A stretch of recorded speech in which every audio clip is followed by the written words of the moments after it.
Проезд на желтый сигнал светофора – один из распространенных видов нарушений на дороге. При этом многие водители утверждают, что движение на желтый свет не запрещено по правилам дорожного движения. О том, так ли это и как должен вести себя водитель, заметив переключение светофора зеленого света на желтый, рассказал начальник отделения пропаганды ГИБДД МВД Подчинской Республики Ибрагим Адаев. Очень много вопросов возникает по теме проезда на желтый сигнал светофора.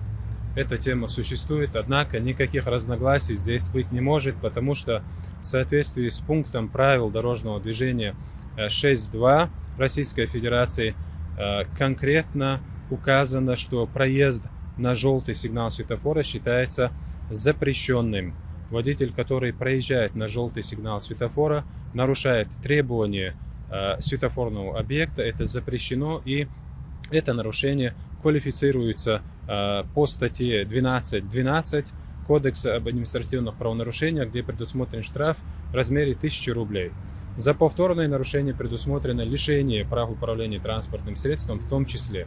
Поэтому это серьезное нарушение. Однако здесь вопросы возникают из-за того, что в пункте 6.14 правил дорожного движения сказано о том, что водитель может проехать на желтый сигнал светофора в случае, если он не может остановиться без прибегания к экстренному торможению.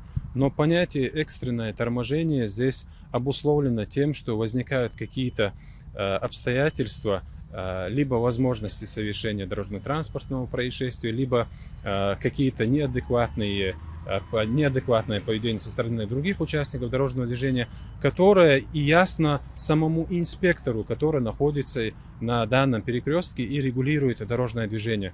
В основном спорный момент возникает из-за того, что водители, стараясь быстрее проехать перекресток, прибавляют скорость, видя, что уже моргает зеленый сигнал светофора, который предупреждает водителей о том, что скоро загорится уже запрещающий сигнал светофора. При этом все-таки они прибавляют скорость и стараются проехать перекресток быстрее. Этот водитель, конечно, заблаговременно понимает, что он нарушает правила дорожного движения.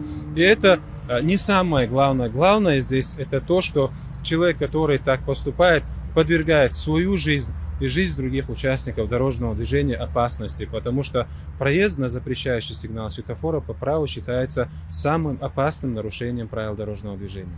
Водитель, который позволяет себе превысить скорость, он должен осознавать степень своей ответственности на дороге за рулем, потому что любое дорожно-транспортное происшествие с тяжкими последствиями сопряжено с превышением скорости. Очень важно, чтобы каждый водитель это понимал и строго соблюдал все установленные режимы скорости.